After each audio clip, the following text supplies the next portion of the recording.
bad. You folding? Yeah. Oh yeah. Did you like misread your card or something? Or No, all right, okay. I just don't trust you. It's like a movie scene. I'm just keeping you on your toes. What's going on? So today is March 1st. Today is also day one of our 30-day poker challenge. We're gonna be playing for at least 1 hour every single day. Let's go ahead and get into it. All right, so we're gonna be playing the Texas MTT games. So they just follow by the rules of Texas Hold'em, as these other games, such as the Super Progressive Knockout, they have different rules. So I'll be playing this game at 7:50. I'll also be playing this Progressive Knockout at 9:50. And then I think that might be it for today. So there's only 2 games I could play today, but they're both going to have over 200 players, or up to 200 players, I should say. This one starts right here, the Texas Mint Knockout. It's going to start in about 12 minutes. These tournaments right here, they cost 250,000 to join. Like, there's also sit and go tournaments, which is going to be up to 9 players. That's 250,000 chips to join. Also, if you go to like daily quests and achievements, you can collect chips for rewards. And I'm just not going to do that. So that way we can make sure we know exactly how much money we made in total. So we did manage to get up to 10 million chips, and that's going to be our starting point. All right, so here's our first game. It's going to be 1 million. And there are 212 players. So good luck to us.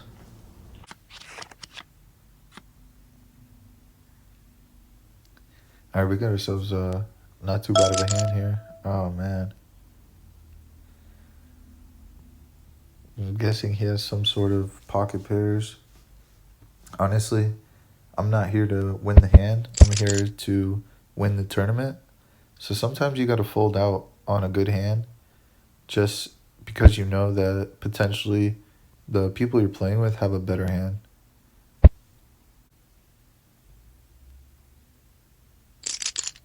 Bam, just right there. The huge raises. Now they're both all in. Look at that. I would have lost against Jack just like that. And as you see here, when you knock somebody out, you get a bunch of chips. So that is going to help us in the long term playing those games. And look at that. If it's nice, it comes twice. Just got Queen 10 again. So I'm just looking to see what everyone else is going to do, especially late. And here I'm going to go ahead and bump it up to maybe a sizable amount.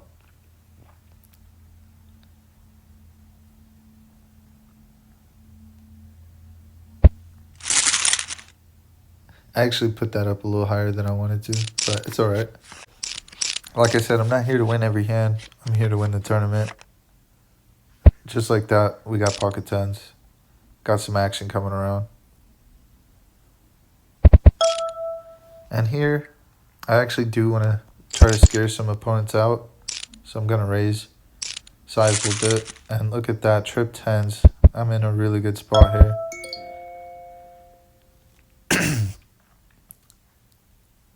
I think what may be best here is just do a small raise and just see what happens. Right now we're just taking a little bit of profit from them, hopefully. There is a flush draw on the board now, also straight. Let's go ahead and raise it. We'll min raise again.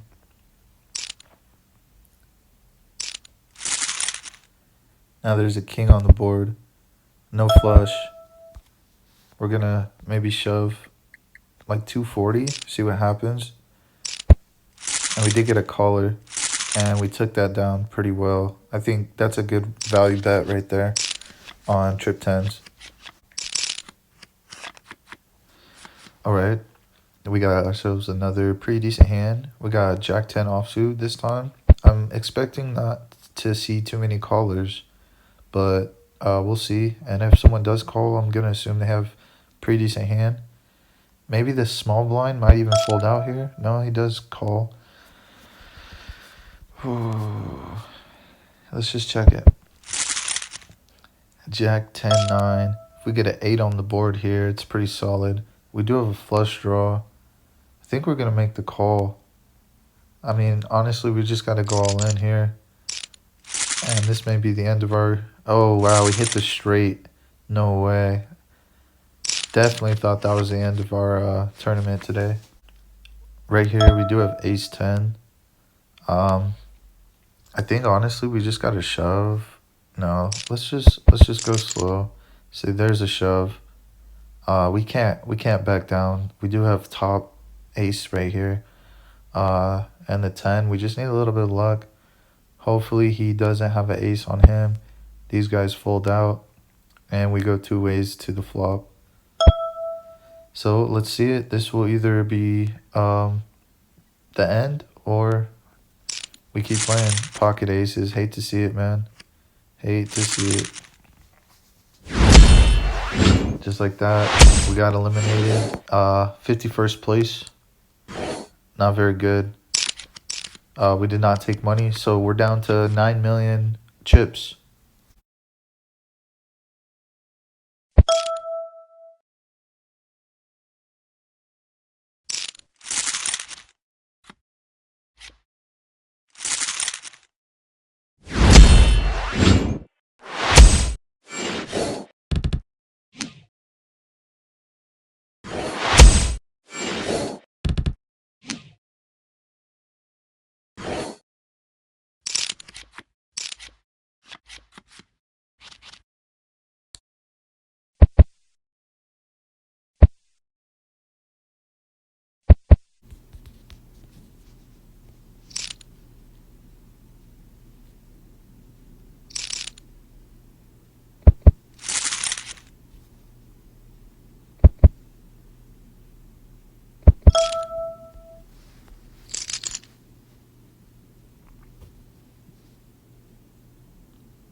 It's a beautiful hand. Love to see it.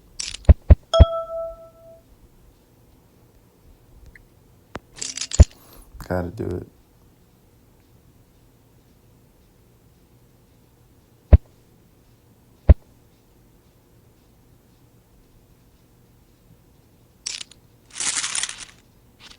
Nice.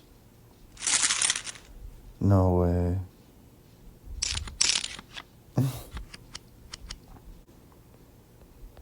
We just missed the money.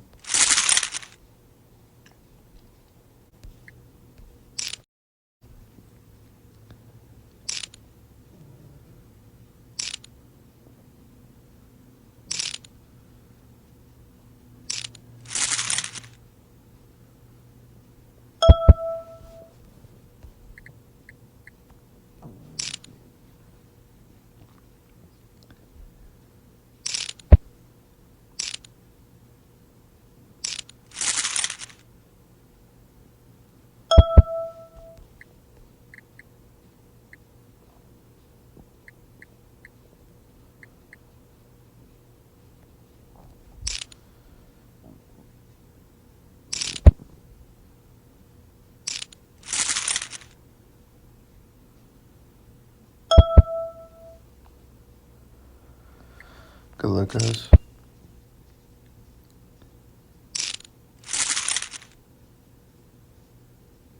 Oh, I think you got it straight. Hate to see it. We missed out. It's alright. That was a bad game. Shouldn't have played it the way we did it all. Ah, that's terrible.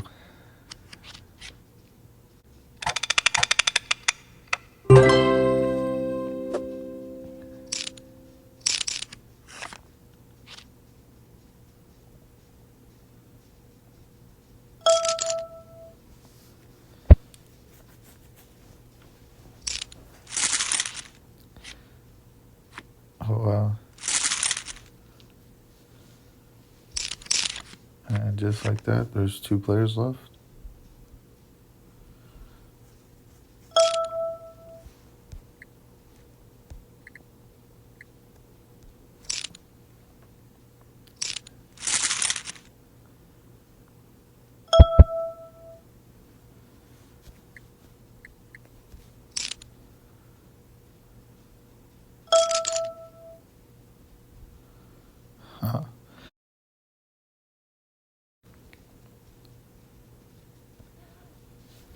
I'm gonna call him.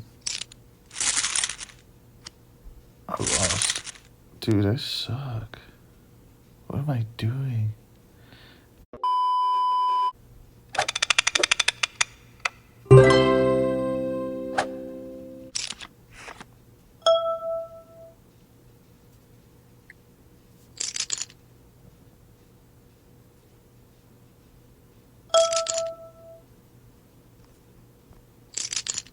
Gotta do something here. 9s versus 10s. Got one.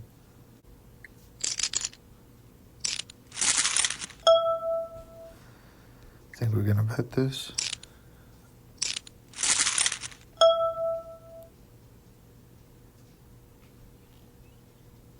Honestly, we're just gonna send it all in. And we'll take it. We tied with the pair, but our ace gives it to us. And we got it straight. Did we win?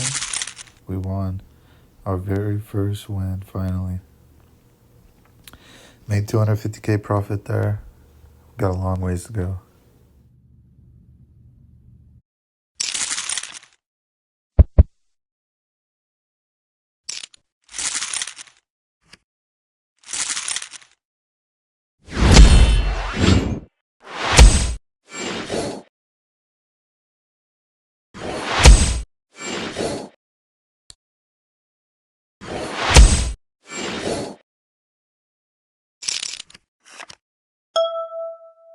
Right, so throughout this 30-day poker challenge, there's quite a few things that I have learned, and there's also quite a few things I feel I can still work on to improve my poker game. For one, there's a poker set that basically tells you the hands that you should and shouldn't play. I'll go ahead and put that right here. And I feel personally to go strictly by the book is not the best method because you're a very predictable poker player. However, statistically, those are going to be the hands that you're going to be more likely to win. For myself personally, I feel I've tried not playing as many offsuit hands that are low connectors, or maybe even hands that don't connect at all. Like example would be like king 2, queen 5, jack 6. They're just hands that aren't connectors, and of course if those are offsuit as well, I really don't want to play those hands. There are other hands that I may not even play, like depending on how far into the game we are and how much the ante is, how many players are still playing. If I have a small pot and there's still 4 or 5 players in the game and I have, let's say jack 9 offsuit or something, I may not play it.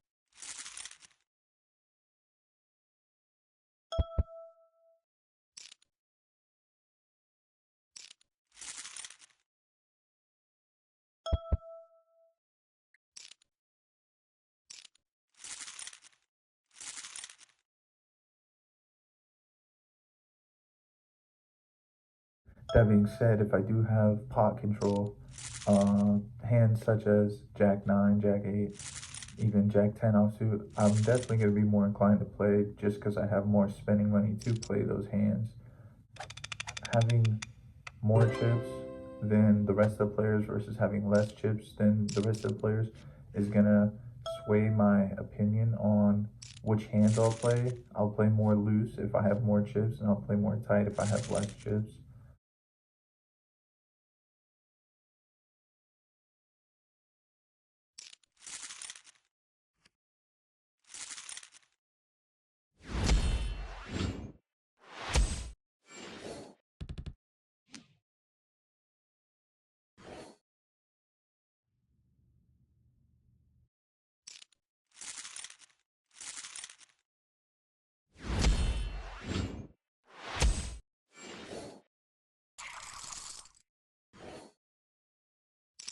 There's still some hands I'm not doing the best at, such as suited hands like King Queen suited, Ace 10 suited, Ace 5 suited. Like a lot of those hands, I'm not sure if I want to play sometimes still when it's, Jack 10 suited, Jack 9 suited. Those are hands where I'm a little iffy, 10-9 suited, depending, like I said, how far into the game we are, how far progressed we are, how many chips I have, how many players are left. When it comes down to two players, me and another player, I do feel that I loosen up quite a bit because you can, and the only way to really win those hands is by losing up a bit more because there's not three or four other players that may call you with better hands. It's just heads up, and I feel that playing at a table with 5 or even 9 players compared to playing heads up is going to be an entirely different game. Another thing that I feel I still have trouble with is my bet sizing. Usually, I'll 3 bet to a certain amount when we're playing in person, and once you have a certain amount of chips, then I would always 3 bet the same amount versus when I'm playing online, I feel like my 3 bet is not always the same. So I feel those are a couple things I can work on, especially as the blinds raise over time. I'm just not sure if I'm 3 betting well. And another thing that's actually very important is when you're playing, are you playing against people who are better than you, or are you playing against people who are worse? I've always been told if you're the fifth best player in the world and you're playing with the other four best, then you're the big loser at the table. So I try to play with good competition, but not overly well. Sometimes I'll just play with my friends. Sometimes I'll play with random people, and I think that's fun to play with new players because they're gonna have a different aspect to the game. However, when I do play with new players, I feel that I play very slow, which over time, when the blinds raise, will kick you out if you don't play aggressive at any point in the game. To play overly aggressive is also another issue. You don't want to kick yourself out of the game too soon, but you also don't want to sit there and let everyone else bully you. So there is quite a bit to understand and learn from playing poker and from playing with new opponents or even the same opponents. Um, I think playing with the same demeanor every game, you're going to become predictable. So you have to do some unpredictability stuff. And I think when you do have chip lead, you're able to play more unpredictable.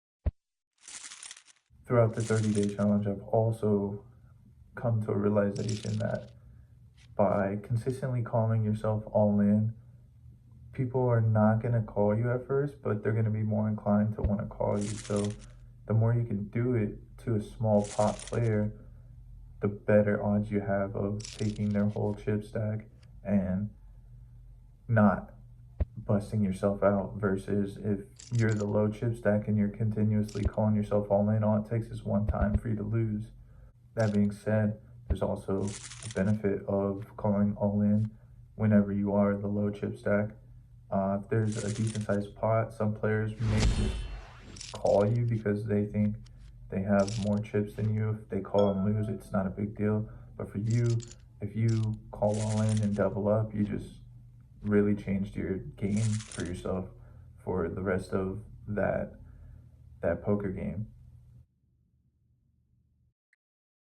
Also, there's a thing I've kind of realized is like the sunken cost fallacy is when you're just putting money in, putting money in, putting money in, and then now all five cards that come out on the table, he's calling you all in, and people just call because, hey, I've been putting money out this whole time. Maybe I could still win, but they'll have no money or they'll have no pairs or anything. It's almost like they're just trying to bluff, but it's like you can't bluff them because they called you all in, and you're bluffing with nothing. Is I don't know. Sometimes it's just you play against some silly players and you learn and see some silly things.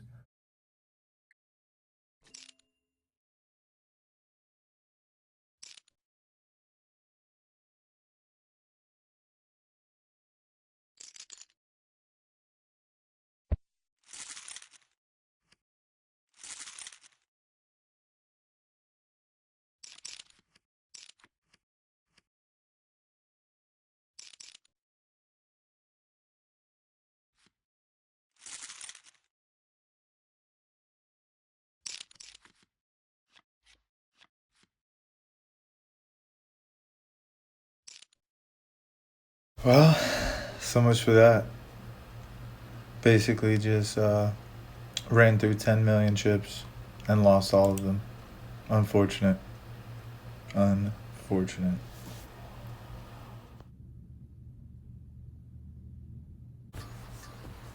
No way. Yeah, I just hit for 60 million. Oh my goodness, we're back in it, boys. Oh, that's crazy. Alright, if we lose this 60 million, the rest of this 30-day challenge, we suck at poker.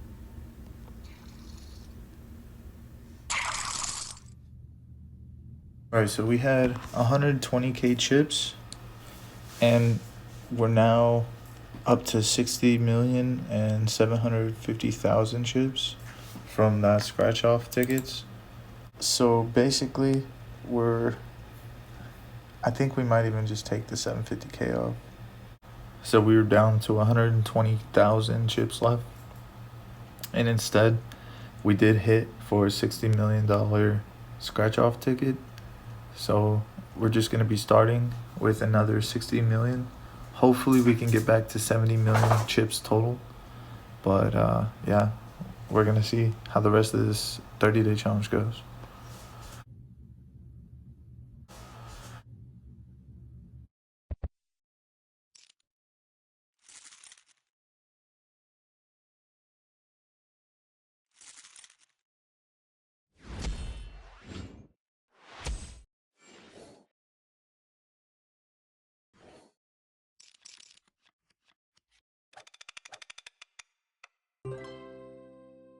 I don't know. Sometimes it's just you play against some silly players and you learn and see some silly things.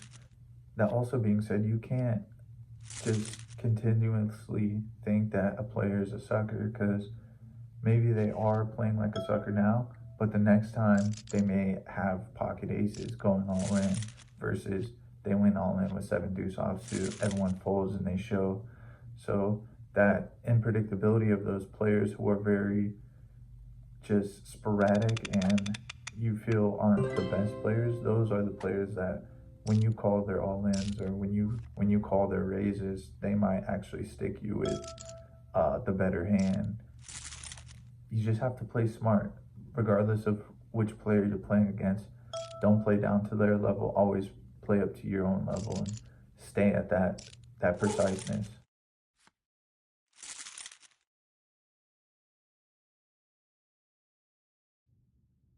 Right, so we do have our very first cash poker tournament. This is a $10 buy-in, and we do have 6 players playing. And right here, I have Ace Queen offsuit versus King 3 offsuit, and the board comes out to a flush draw, and I have the Ace high flush versus the King high flush, and I do take out this opponent. And at this point, we are down to the final 2. And right here, we have quite a big pot. I have pocket 9s versus, I believe, 9-7 suited. And the board runs out, and I do end up with trip 9s versus pair 9s. And I end up taking down quite a large pot here. Yeah, man. Good game, good game. Good game. And my opponent has very few chips left. I think he had about 16. And we do end up taking down the win, claiming the $60 pot for our very first cash tournament game. And I'm pretty excited about that. If you look here, I do have trip jacks versus pair of 3s. I believe my opponent was just low on chips, so he decided to make a call where he could.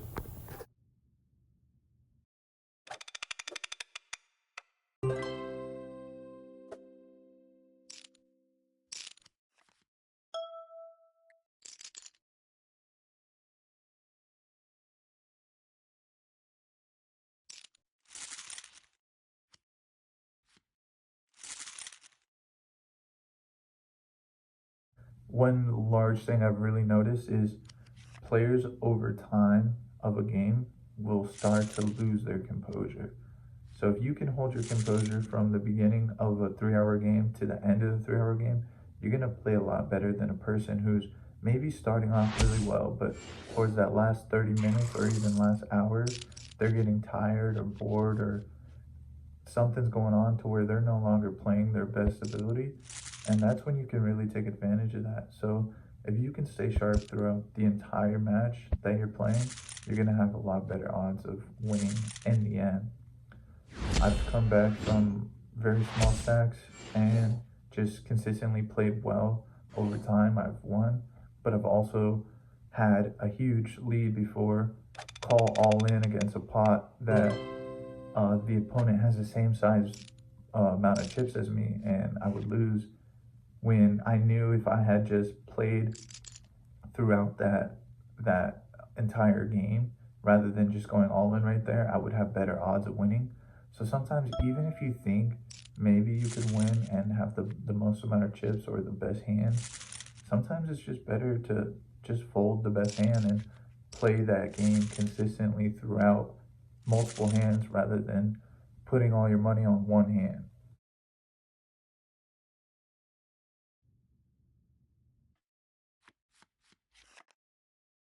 That also being said, if you're playing an opponent that you feel is better than you, sometimes you just have to prey on a good hand. Maybe you have pocket aces, ace king suited. Maybe you have king queen suited or pocket kings, pocket queens, whatever.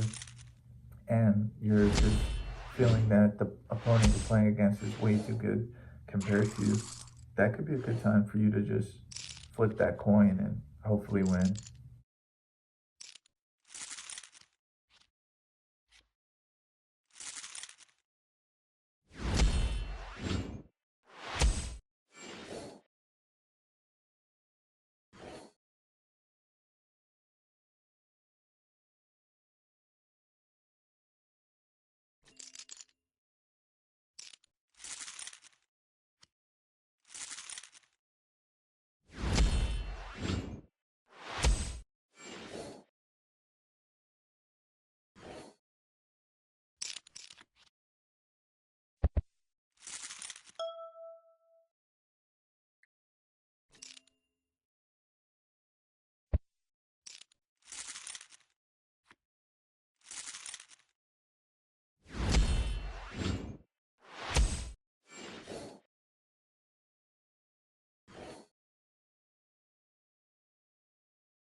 That being said, there's also times when I would play and have pocket pairs in hand, and a lot of those pocket pairs are not going to hold up, such as pocket 2 through maybe 8, 7. I'm not sure.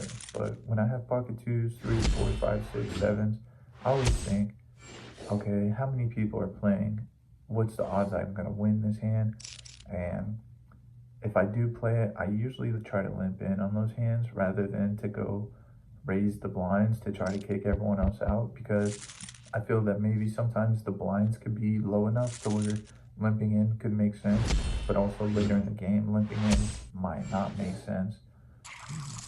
That being said, if it's heads up and you have pocket pairs, that could be a time when you want to go all in. But even then, all in with pocket 2s, your opponent can have 3, 4, and if either one of those hit on the board, they already beat you. I would like to say that when I get pocket pairs, I look for tricky. So let's say I have pocket 2s, I look for a 2 on the board. Now I have a 3 of a kind. Now I have a lot better of a hand. People are going to see that 2 on the board. They're not going to think of it as much of a threat, especially if they have higher cards, such as even like ace something. A lot of players are going to keep playing that because they see that 2 as potential straight for them.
There's a lot of about poker that I've been learning over this last 30 days, just trying not to bankrupt myself, but also trying not to underplay myself.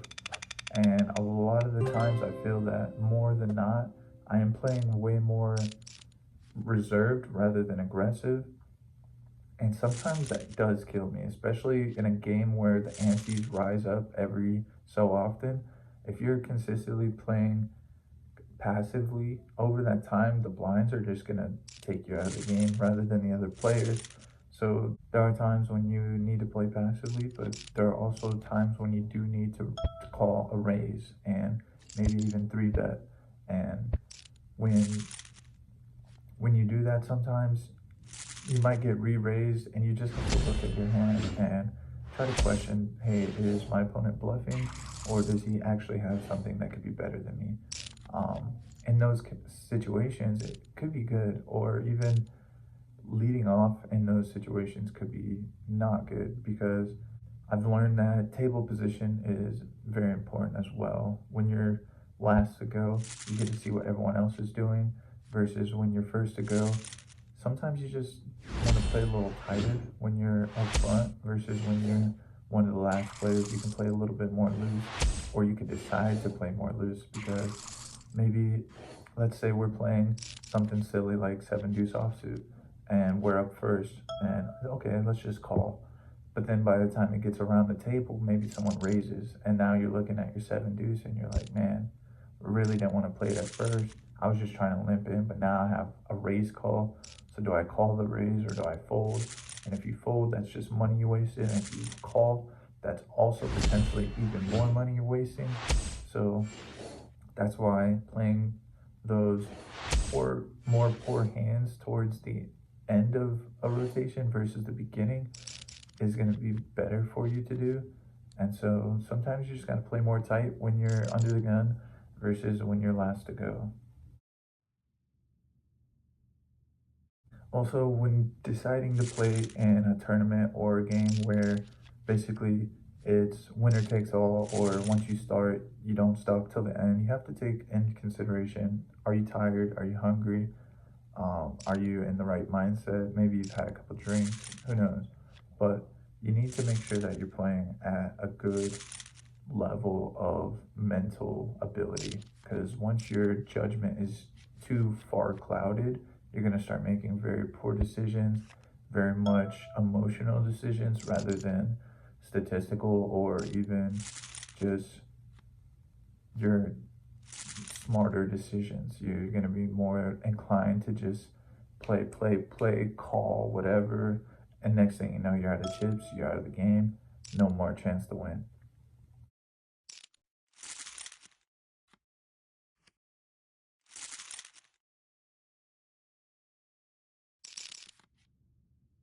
Right, so here I have Pocket Kings versus 7 8 of diamonds. After the flop came out, I saw no higher cards, so I just went all in.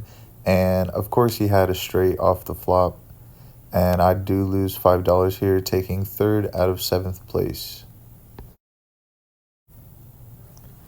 And right here, I have Ace Jack offsuit, and I go all in pre flop.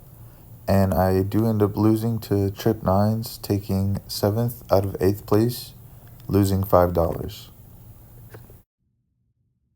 So playing with a lot of time before you're ready to go to bed, or before you've had a couple drinks, or before you're really at a point of starvation, or you can't focus on the game because you're hungry, you can't focus because maybe your friends are around, maybe you're drinking, maybe there's a lot of elements that could happen. But as long as you have your focus on the game, and you can focus on the game for the whole game, I think it's good to play. But if you know that maybe you have somewhere to be or something to do, and you feel like you're on a time constraint, just don't play.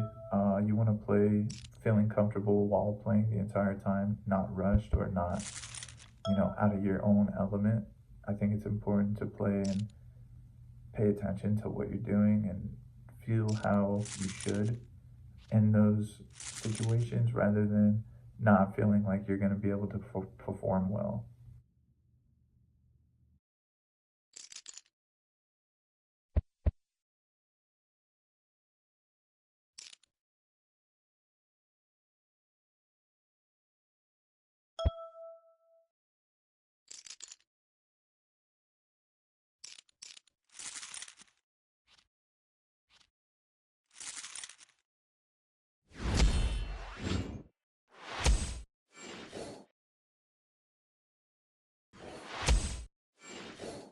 If you also want to improve your game, I think it is important. You can look on YouTube or other sources for help, or just to watch world poker tournaments.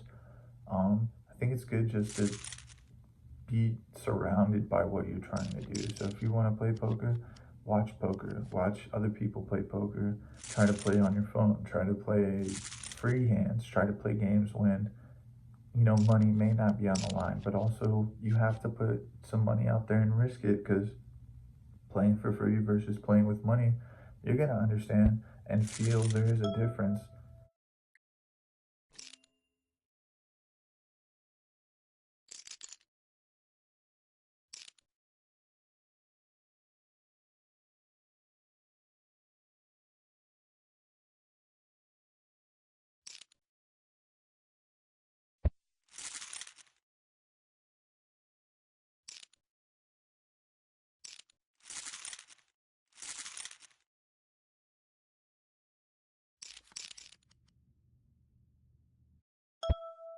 Emotionally, you can't get too tied up.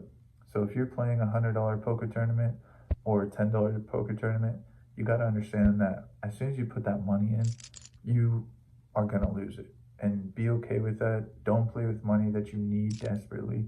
That's just, you're gonna lose. It doesn't matter. Like, yeah, you may win, but still, don't play with money that you desperately need, because when you do lose, you're not gonna feel like a sore loser about it. It's not gonna be a big deal. And also, if you ever do lose, always be a good sport. Nobody wants to play with a sore loser, and nobody wants to play with a sore winner. So don't brag and don't be very upset and angry when you do lose. When you play with good sportsmanship like that, you're going to get invited back and you're going to be having better opportunities to play more games like that versus when you win or when a game is, out of your control and you're throwing a fit. Nobody's going to want to invite you back. That's almost anything you do with any one of your friends. Like, nobody wants to play with someone or hang out with someone who's going to cause problem or issue. Just enjoy the game, make sure you're playing correctly, and make sure you're playing fair. That's all that's important.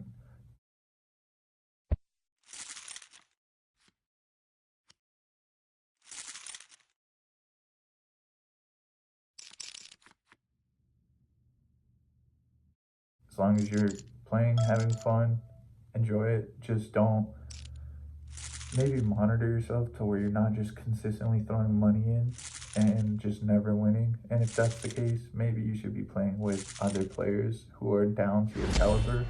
Maybe the people you're playing with are just a little bit out of your league, a little bit better than you. And consistently, you don't want to be just on a losing streak. So make sure you pay attention to, are you winning? Are you losing? The money you're putting in, do you need it? Is it just money that isn't going to be too much of a loss if you lose? That way you're not playing with emotion. That way you can play with a clear head, a clear mind.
Another big thing that's important is making sure that whoever you're playing with and the dealer that you're playing with isn't going to be cheating.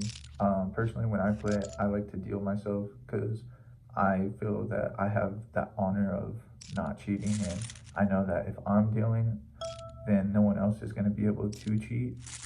And I mean, there's always potential someone could hide a card, an ace or something in their pocket, but you just got to play with people that you trust. And if you notice people are cheating, stealing chips, trying to pull chips back, trying to hide cards, just don't play with them in the future. You don't have to cut them off as a friend, or maybe you should. It's not my decision, it's up to you. But just, I wouldn't play with people who are going to cheat, especially for money. And I would say that when you're playing a game for free and they're cheating, that's kind of an alarm that, hey, maybe this person is going to cheat even when you're playing for money, or especially when you're playing for money. So just try to make sure you're playing with honorable players.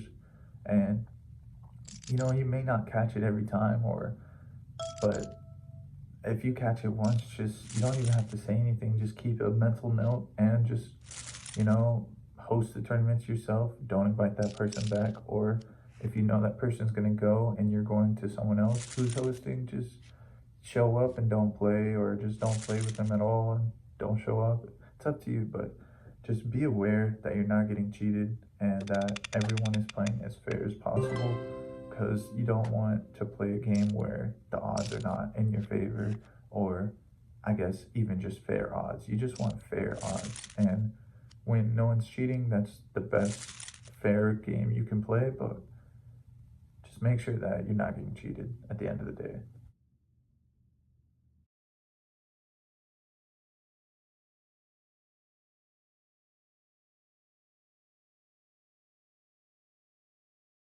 Stop the line here. I'll fold.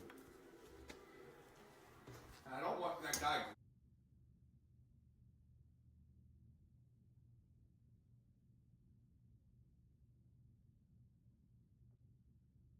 Also, for me personally, I like to play cash games. So everyone shows up, $10 a person. There's 6 people, $60 in the pot.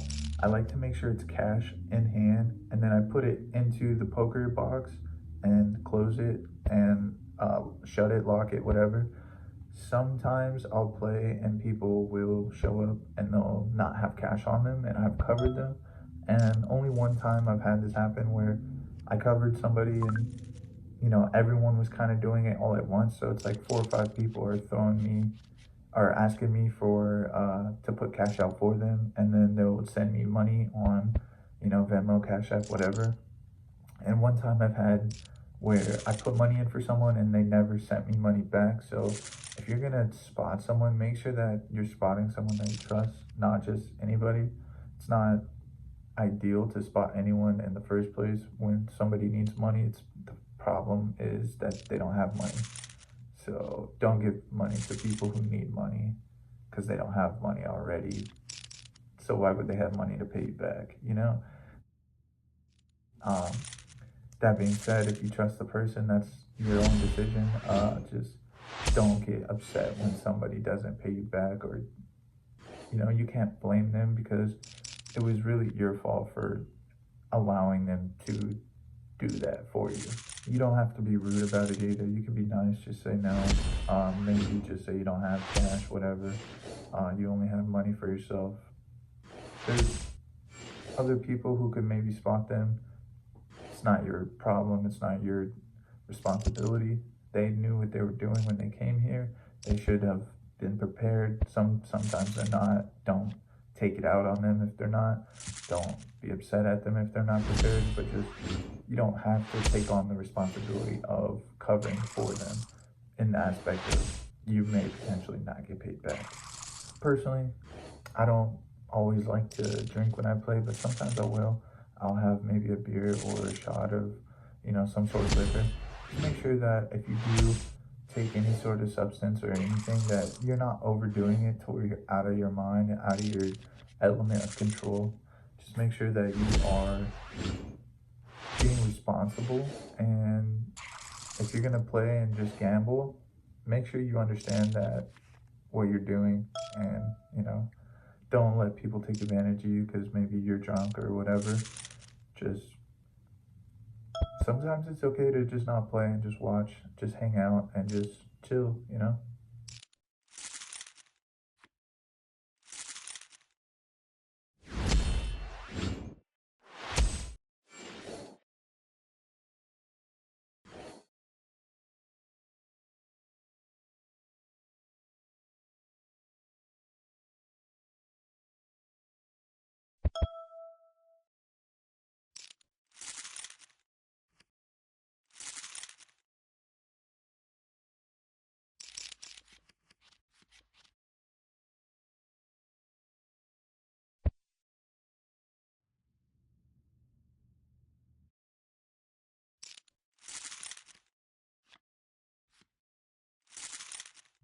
Also, if you're wanting to step out of your comfort zone, you can always go to the casino and go play there. That's gonna be one of the most fair ways to play, where the dealer's in control of everything, and there's a lot of cameras, a lot of people at the table, a lot of security. So odds are, if someone is cheating or does try to cheat, they will be caught probably very quickly, and the dealer isn't gonna be trying to cheat for any certain player because that is highly illegal and they will go to jail for it. So, not saying that it's not possible to happen, it's just very, very unlikely in those situations. So if you don't want to play with your friends, or if you don't trust the people you're gonna play poker with at, someone's house or whatever. There's always a casino. Um, that is gonna cost you a bit more, and people at the casino most likely have a lot of money, so they are gonna be able to bully when you do play with a small amount. So just take that into consideration and don't get upset. Understand that those people are there to win money just as you are. And on to that subject of bullying, I think it is good to bully when you do have a chip lead, but it's also sometimes unsafe to bully. And it's really kind of like a push-pull field. You can have the chip lead and allow the opponent to try to bully in the aspect of you're playing to get maybe a good set of cards, and once you do, you'll just try to fly or slick and check, and then they'll raise, and then you can call and just have them dragged along, or you can even re-raise them, and that might get them into an aggressive state where they have been the aggressor and they want to continue to hold that power.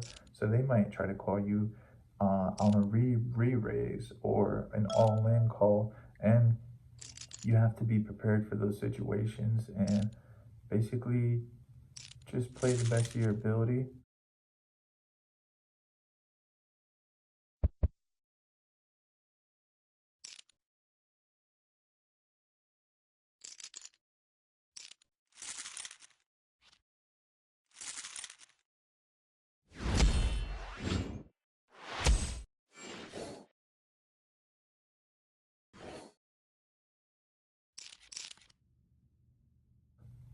That being said, on the other hand, when you are the chip leader, you can also be the bully, especially as the blinds raise. When there are small chip sacks, you can try to consistently call them all in, and to a point of basically they're gonna have to call you eventually. And yeah, they may win, but also if they do lose, that's one less player that you have to play against, and that's also more chips for you to win.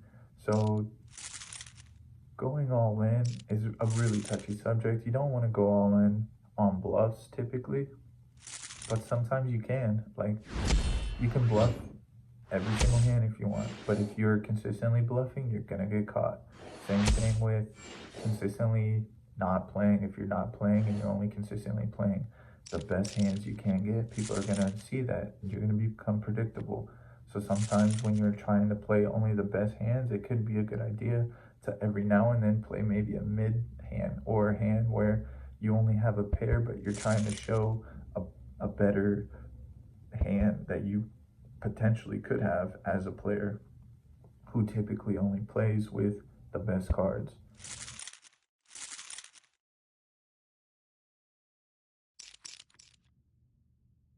An example of that would be, let's say you have an ace high pair and the board is showing a straight potential.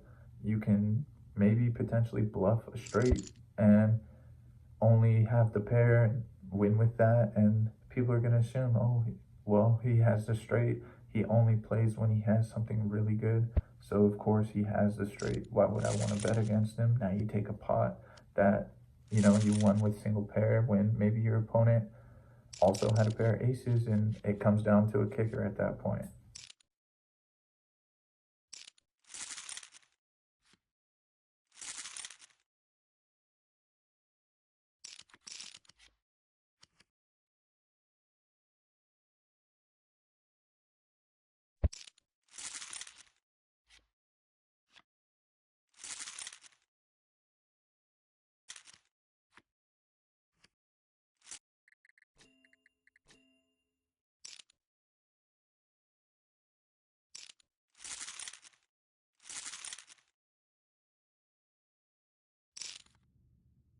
Also, another way that you could play is you could have the nut flush or whatever. You can have the best hand and just continuously check through that game, and everyone else is going to think, okay, maybe my pair is good, and they'll call you in, and you'll just call their raises, and they'll consistently try to up the chip stacks to kind of scare you off of the pot, and by the end of it they put in 10 to 20 blind stacks versus you, and now you have a huge pot and you have the best hand.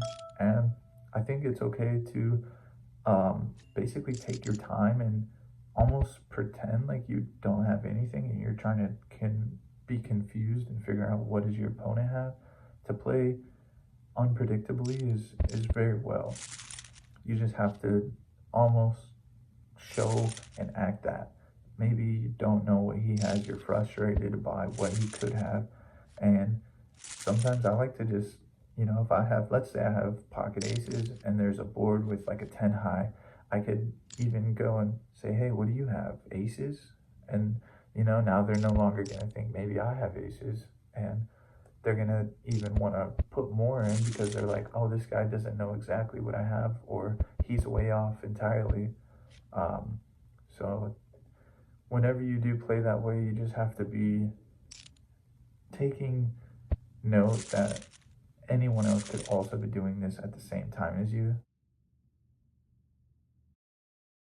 So when you do play, just try to play your best ability.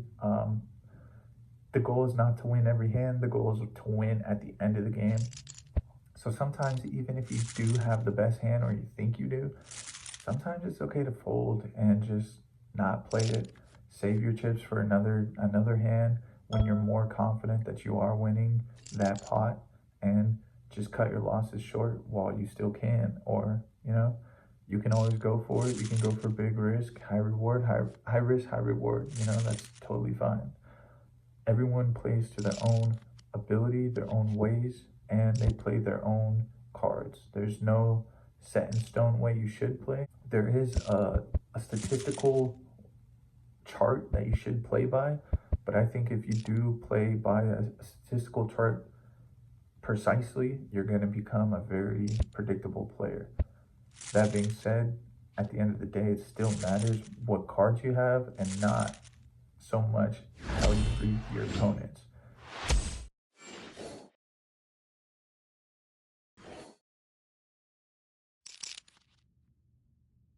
If you have the best hand, you have the best hand. No matter how you're reading your opponent, you know what you have, and you just have to understand what can beat your hands. And that's basically the most important thing. Based on what you have, what the board shows, what hands can beat yours. And based on that, you have to assume, does my opponent have this? Why or why not? If he does or if he doesn't, how much chips will it take to see what he has? And if I do lose, am I going to be out? At the end of the day, when you're out of chips, you're out of chips. You can't win. As long as you have chips, you still have an opportunity. So not every hand is the most important to win, but the game itself is important to win. You can win 5% of hands, but if they're all the biggest pot hands, a win's a win, You're now the chip leader versus someone who's consistently taking the minimum blinds every single hand. Those may not stack up to the big pots. And ideally, you want to win the pots that are going to allow you to take the chip lead. What's most important, is to end the game with all the chips. That's how you win. So as long as you're doing what you can to put yourself in the best position to, at the end of the game, have the most chips, it's all that matters. The journey itself is not the most important, as long as you get there. All right, here we go. We got 321 total players. This is going to be our last online tournament. Today's day 29. And tomorrow we'll be playing 1v1. So hopefully we can get a win today. We got Queen 10 offsuit. Gonna go ahead and just raise the blinds just a bit. Try to maybe get some weaker hands to fold here. And I think the only hands calling are gonna be either ace something or mid queen king. We do got a flush draw. We're just gonna go ahead and try maybe 250. Maybe shun some people away from the pot here. We do have a caller. Looks like maybe he could have pocket pairs or a flush draw, so we're gonna try and basically send him away to where he doesn't want to check to see if those hearts are gonna come. and they don't. So unless he has a pair fours here, I think we win it. We're gonna check it to him though, see what happens. Yeah, I figured as much. So we'll take that pot. Alright, so here we were big blind. We're gonna go ahead and check around. And we do have a flush draw, but there's ace king in front of us, which does make it a little scary. We still have to connect that, and we don't. So luckily for us, we don't have to worry about it. We'll just check through until we fold. Right, so here we have king 6 suited. We're just gonna go ahead and limp in here, and we do hit the king top pair with a flush draw on the board with the 10. As long as no one really leads out too harshly, I think we're gonna go ahead and make the call. Hopefully we get a diamond here on the turn.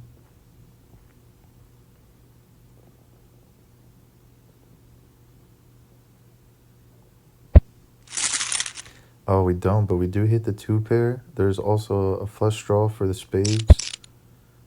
I think we're just gonna keep on calling here. Wow, full house. Let's see what happens here. Nice, a big raise there. I think we're gonna have to make a raise here ourselves. 600. Let's see it. Oh, and we do hit. Oh, we don't. Oh man, hate to see it. Hate to see it. I didn't even notice. Wow, it's rough.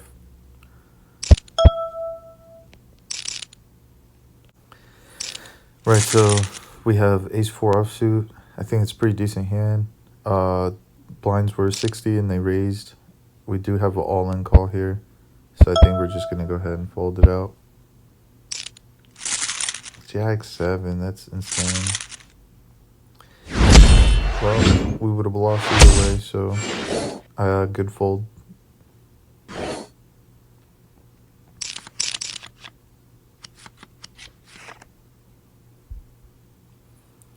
We do have ace 3 offsuit here. We're just gonna limp in once again. Got a rainbow board here, so not much going on. I think we're gonna fold it just in case trip 9s.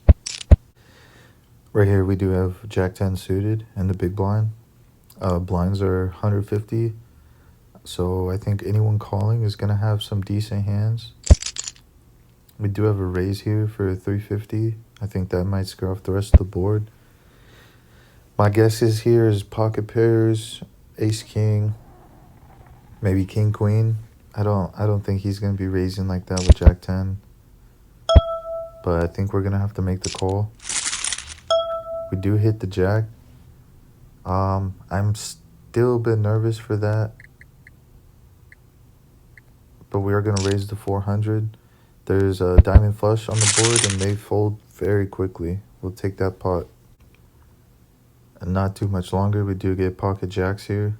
Very, very strong hand. A lot of callers. We're just gonna go ahead and raise this up, maybe to 600. I think that's a sizable raise. And I'm really just hoping everyone folds out, because queens, jacks, or queens, kings, and aces, any of those paired up will definitely ruin our day here. So we do get 2 folders, 1 caller, trip jacks, not bad. There's a flush draw on the board as well. I think we're going to go ahead and raise it up to 600 again. And we'll see if Tammy makes the call here. And they do. Flush draw on the board. Let's see if they're gonna check. I think we're gonna go ahead and just check back. King on the board. They check in. I think we check back just in case they do have the flush draw, unfortunately. And we do take that home. 3 of a kind ain't bad right there. And actually, the very next hand, we do get queen 10 offsuit. I think we're just gonna make the call here. I don't want to go a little too crazy. Let's just see the flop.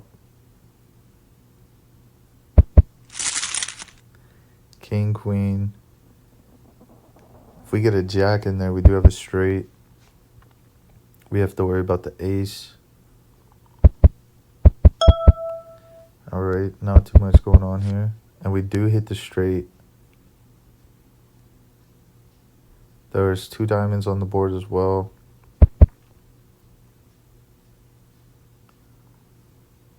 I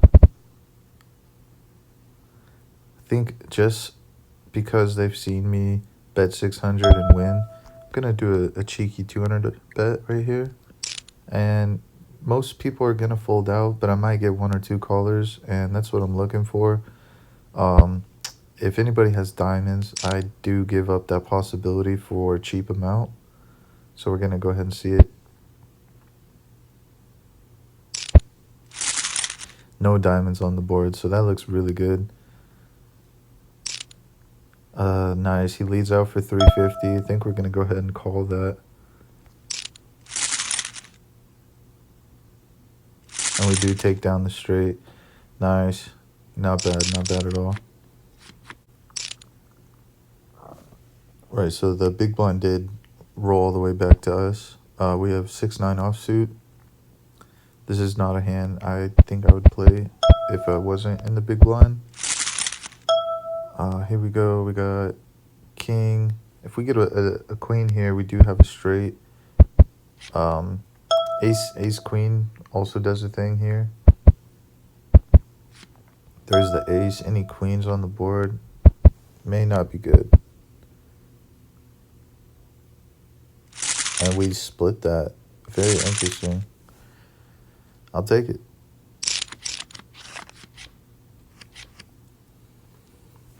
And here behind with the small blind, we do have ace-4 offsuit.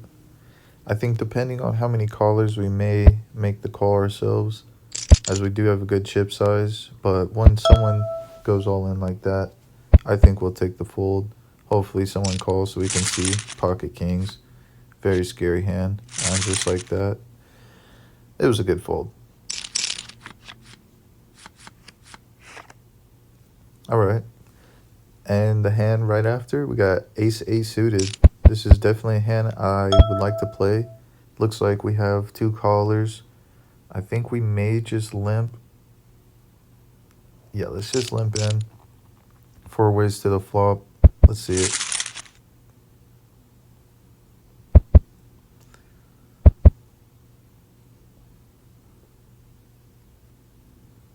So far, it's a very quiet board. Queen 10. Jam 600. I think he just wants the pot here. Maybe he's going off of 2s or a 10. I don't think he has a queen. Maybe even a flush draw there. But it doesn't matter as he takes that pot.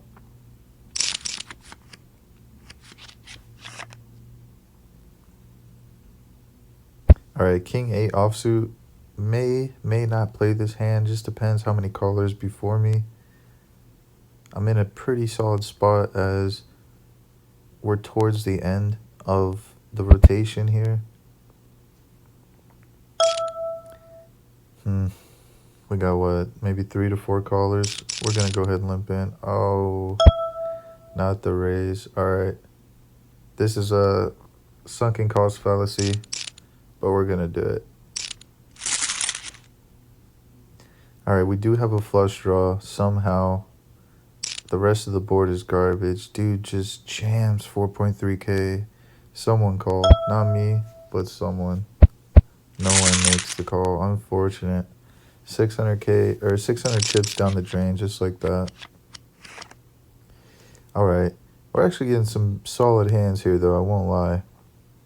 Ace-9 suited. Let's see some people fold out before us. We're going to go ahead and make that cheeky little call. Just limp in here. All right, we do hit the ace on the board. We do have a flush draw as well with top pair of ace. He raises 300. I'm assuming he has an ace, maybe a 10. We're just going to make the call here. King comes out. Ace, 10, king.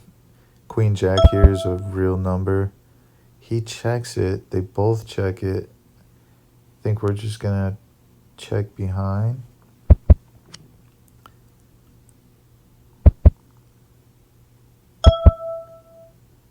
Just for safety, I think we're gonna check this. I think we do take this pot, but if our kicker isn't strong enough, we don't want to lose. And we do take down the pot. It's good because we just live to see another day. Ace 4 suited, alright.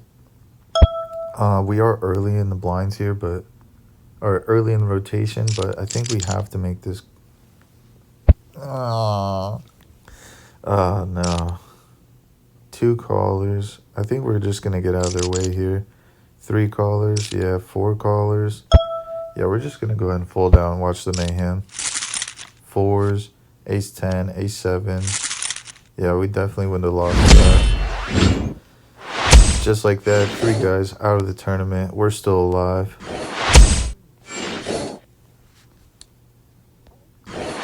We're 36th place, 135 players left, 16 tables. Just above average chip stack. Queen 6 offsuit. I don't think we're going to play that. Did just get moved to another table, and we have ace jack suited. So I think we're just going to go ahead and make the call here. So far, it looks like 2, maybe 3 ways to the flop. All right, 4 ways.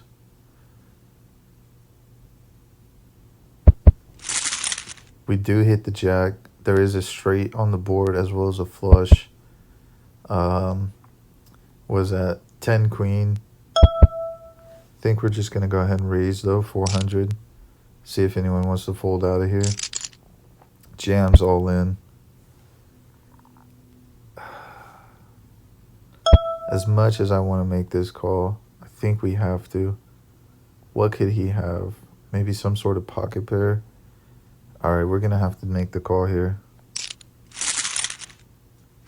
Eights will do it. Eights will do it. Unfortunate. That's not a good hand. I probably should have folded it, but I had to see what they had. 10-8 suited. I think we're going to fold this one. We did just take a massive hit. And the blinds do manage to make their way around to us again. And we have jack 9 suited. Not a bad hand, honestly. And we're going to go 4 ways to the flop here.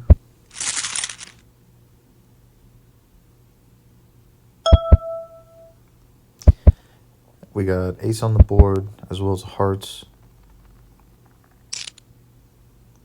Yeah, we're just going to go ahead and fold that one out here.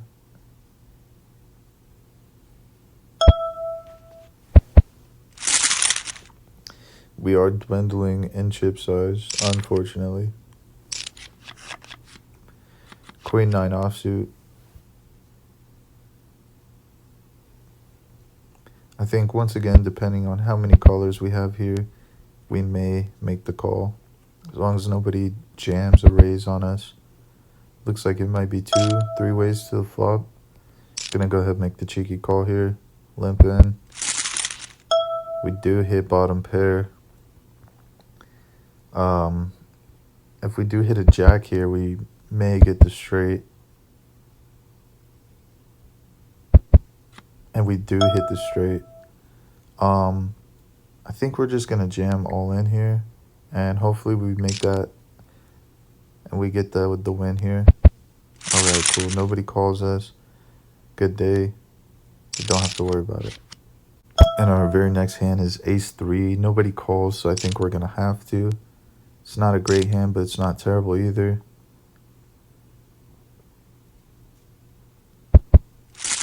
And we do hit the hearts as well as the aces. And I think we're just going to go ahead and jam a raise all in once again. We're going to have to see what happens here. Yep, we take the pot. And just like that, we're on our way back.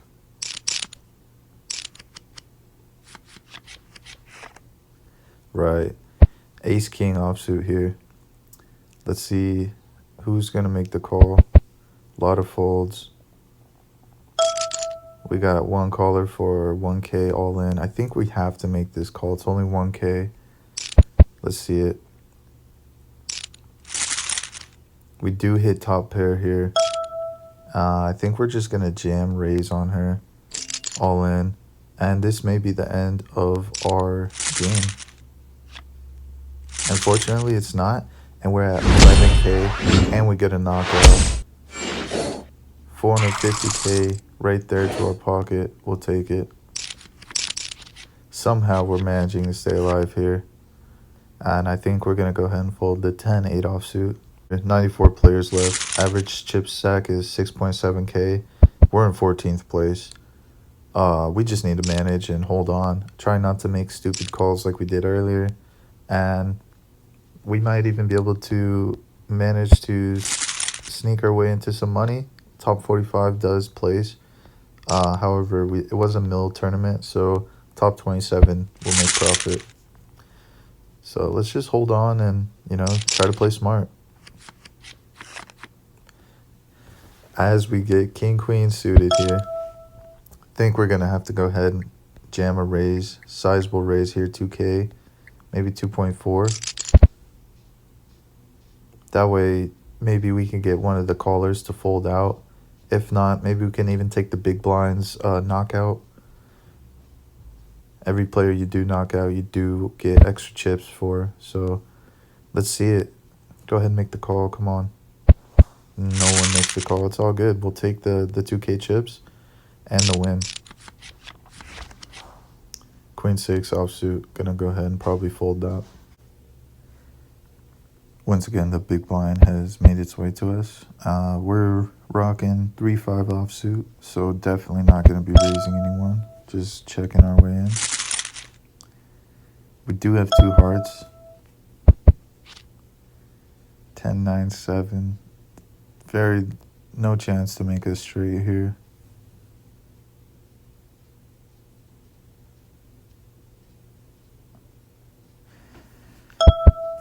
I guess if an 8 pops, no 8.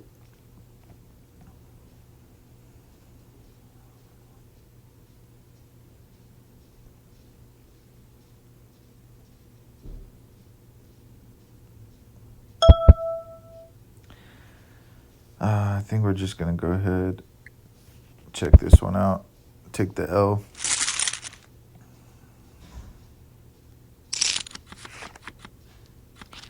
Pocket 4s in the small blind, depending on how many callers we may make this call. Really don't like pocket 4s.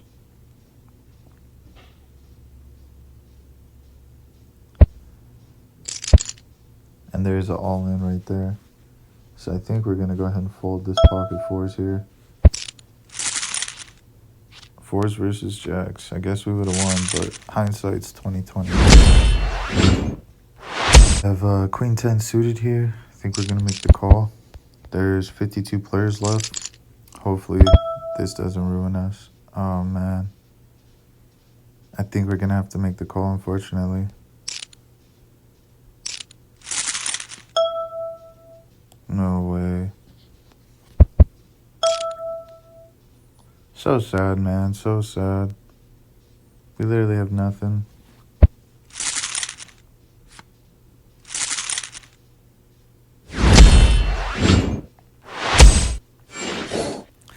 Yeah, that's unfortunate. That's definitely a huge hit to our tournament. Ace-9 here. Let's go for it, man. This is our last hand right here. Good luck, us.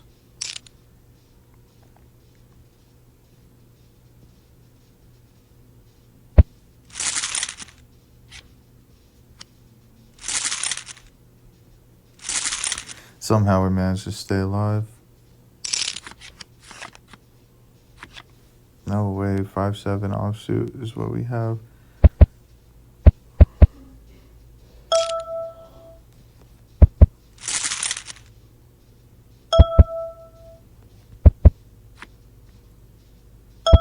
We need a 6. Unfortunate. No way we won that. I don't know how. What the heck? No way. And we got kings? Alright. Things are starting to look up a bit. Good luck to us, man.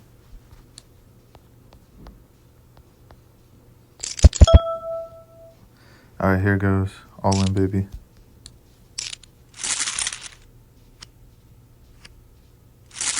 No.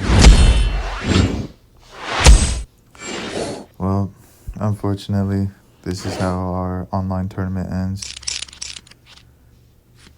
48th place. I think we missed the money by 3 positions. Yeah, unfortunate. Right, so our opponent for today is Gianni, and we'll be playing with 150 chips each, blinds raising every 30 minutes. So for one of our first hands, we do have Ace-9 offsuit versus Ace-King suited, losing just about 40 chips total. Later, we do have 2-3 offsuit matching a 3 of a kind, winning face down.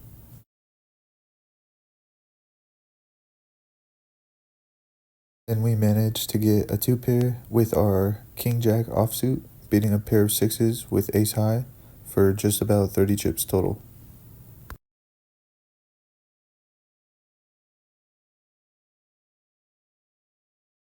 At this point, it's pretty even. I think we're just barely ahead. Think I'm gonna fold it, bro? Okay.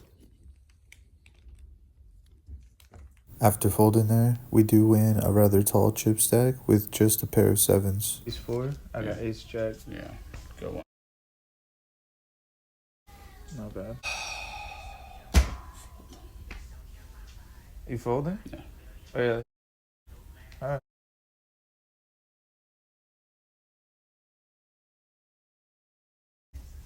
Did you like misread your card or something? Or No. alright, okay. I just don't trust you. All good, dog. All good. It's like a movie scene.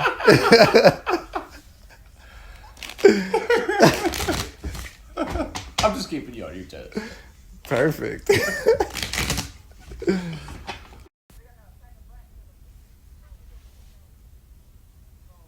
No. Folding? Yeah.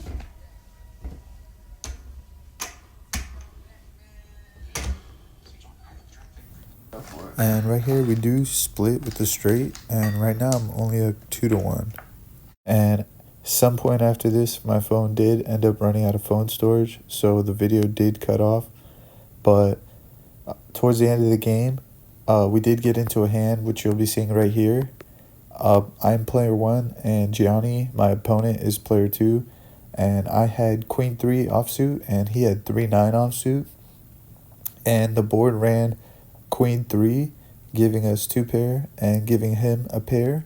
And at this point, I was trying to be sneaky, and so I checked to him, into which he bet, and then I called. Thus, the turn came a 5 of hearts, and once again I checked, and he bet, and I called, and then yet another 3 comes out on the river, and so that gave me a full house, but also gave him a 3 of a kind, and at that point he went all in, and we snap called to win the tournament.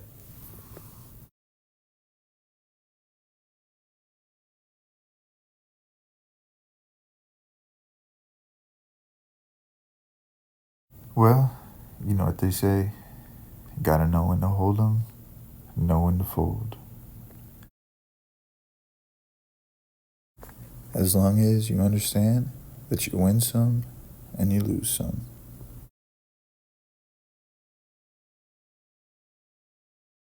For some people, it's about the money, and for others, it's the friends you make along the way. Thank you guys for watching. Hope you guys enjoyed. See you in the next one.